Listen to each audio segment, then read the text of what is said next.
stitch, you'll need a chain in an odd number, and the first row is simply single crochet. So you work in the second chain from the hook. I like to work into the back of the chains. This is my second one. You insert, yarn over and pull up a loop, yarn over and pull through 2. And you'll repeat that for every chain, and you should end up with 1 stitch less than you had because the turning chain here does not count as a stitch. So I chained 21 and I'm going to have 20 single crochet at the end of my row. So go ahead and single crochet all the way down to the end for row 1. Now I've done my row of single crochet and we're ready for row 2, which is a row of double crochet. So a double crochet begins with a chain, usually 3. So I'm going to chain 3 here to bring it up to the height of the row. And this is going to count as a stitch, so you'll skip this first stitch right here. And we're going to double crochet in all the rest of the stitches.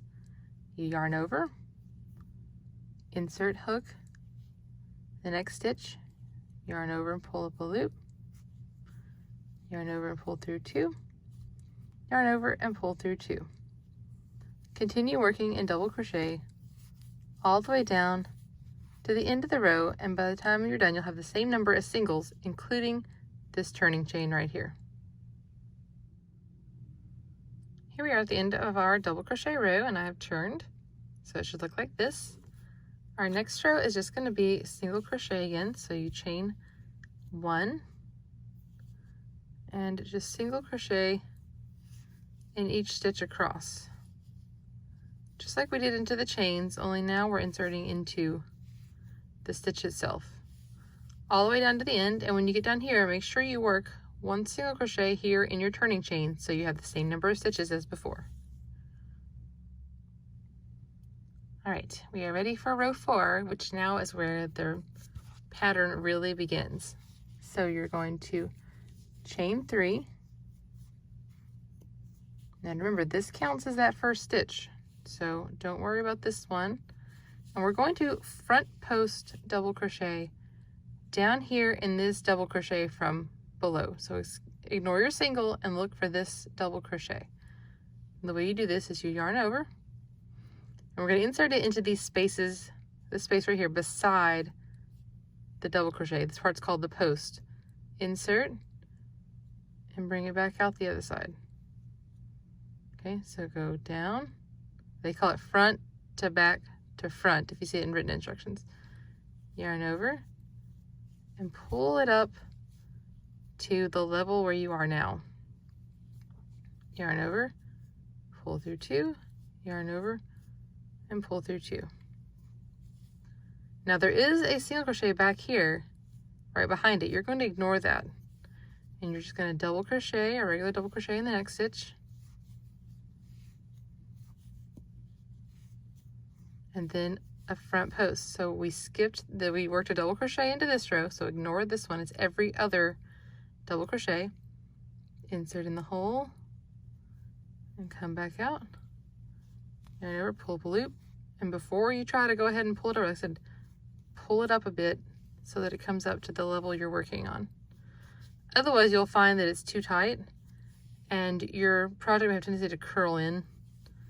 So just continue working this front post and a double, front post and a double, alternating down to the end.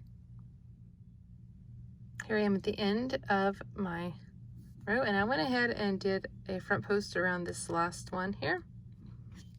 So we're going to turn, chain 1, and then just single crochet in each stitch across. So just go ahead and work a single crochet all the way down, and then we'll look at our next row of post and double crochet stitches. All right, we're ready for our next row of double crochets. So chain 3, and because we worked a front post down here, we're just going to double crochet in this next stitch. So skip the first one, double,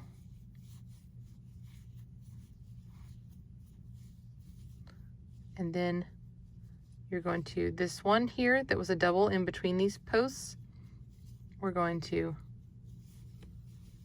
front post double crochet here, and we'll keep doing that. We'll alternate. Double crochet,